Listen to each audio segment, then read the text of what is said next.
आणि एक breaking news हाती येते नवी दिल्लीतून। राष्ट्रवादी शरद पवार गटाचे सर्वेसर्वा खासदार शरद पवार हे पंतप्रधान नरेंद्र मोदी यांच्या भेटीसाठी पोहोचतात। नवी दिल्लीत फेब्रुवारीमध्ये होणाऱ्या अखिल भारतीय मराठी साहित्य संमेलनाचं निमंत्रण देण्यासाठी या दोघांमध्ये भेट होत असल्याचं कळतंय। प्रशांत लीला रामदास आपले दिल्लीचे प्रतिनिधी आपल्यासोबत आहेत। प्रशांत, शरद पवार पंतप्रधान मोदींच्या भेटीला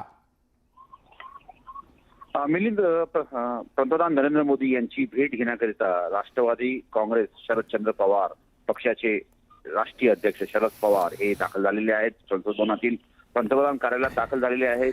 आपल्याला माहित असेल की येत्या फेब्रुवारी महिन्यामध्ये 21, 22, 23 या 3 दिवसामध्ये दिल्लीमध्ये अखिल भारतीय मराठी साहित्य संमेलन होणार आहे। या साहित्य संमेलनाचं निमंत्रण यापूर्वीच त्यांना देण्यात आलं होतं पंतप्रधान नरेंद्र मोदी यांना। त्यानंतर आज त्या संदर्भात ते भेट घेण्याकरता तिथे गेलेले आहेत। आज महत्वाचं म्हणजे त्यांनी या कार्यक्रमाचं उद्घाटन करावं अशा प्रकारची मागणी शरद पवारांच्या वतीनं करण्यात येणार आहे। शरद पवार जे आहे हे अखिल भारतीय मराठी साहित्य संमेलनाचे स्वागताध्यक्ष आहेत आणि त्यांच्याच स्वागताध्यक्ष असल्यामुळे त्या संपूर्ण याची जबाबदारी त्यांनी आपल्या खांद्यावर घेतली आहे। त्यामुळेच पंतप्रधान नरेंद्र मोदी यांना ते निमंत्रित करण्याकरता पंतप्रधान कार्यालयात दाखल झालेले आहे। महत्वाचं म्हणजे या निमित्ताने साहित्य संमेलनाच्या शिवाय इतर कुठल्या विषयावरती चर्चा होते हे देखील पाहणं अतिशय महत्वाचं असेल। मिलिंद, प्रशांत, आपण पाहिलं तर निवडणुकांच्या आधी एकदा म्हणजे राज्यातल्या विधानसभांच्या निवडणुकांच्या आधी एकदा धावती भेट या दोन्ही नेत्यांमध्ये झाली होती। त्यावेळेला विषय होता साखर आणि अन्न। यावेळेला मराठी भाषेला अभिजात भाषेचा दर्जा मिळाल्यानंतरचं होत असलेलं हे पहिलं अखिल भारतीय मराठी साहित्य संमेलन आहे। काय नेमकं आणखीन औचित्य असू शकतं किंवा राजकीय दृष्ट्या विचार करायचा झाला तर यात काय अँगल किंवा मुद्दे असू शकतात?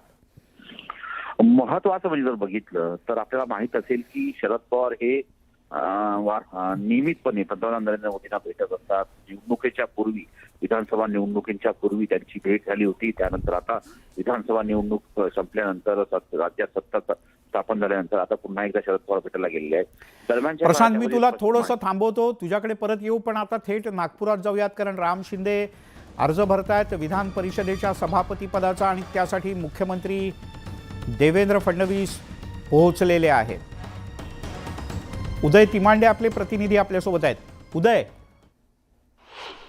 नक्कीच भाजपकडून जे आहे ते राम शिंदे यांनी विधान परिषदेच्या सभापती पदाकरताचा आपला अर्ज जो आहे तो आताच विधिमंडळ सचिव जितेंद्र भोळे यांच्याकडे सादर केलेला आहे। ज्यावेळी हा अर्ज सादर केला त्यावेळी मुख्यमंत्री देवेंद्र फडणवीस, उपमुख्यमंत्री अजित पवार, भाजपचे मंत्री चंद्रशेखर बावनकुळे आणि चंद्रकांत दादा पाटील आणि शिवसेनेकडून जे आहे ते उदय अर्ज दाखल करतेवेळी त्यांच्या सोबत होते आणि आतापर्यंत नेमका हा महायुतीमध्ये कुठल्या पक्षाकडे सभापतीपद जाणार याची चर्चा होती। मात्र आता त्या चर्चेला जे आहे ते पूर्णविराम मिळालेला, कारण राम शिंदे यांनी जे आहे ते सभापती पदाकरता आता आपला उमेदवारी अर्ज जो आहे तो दाखल केलेला आहे।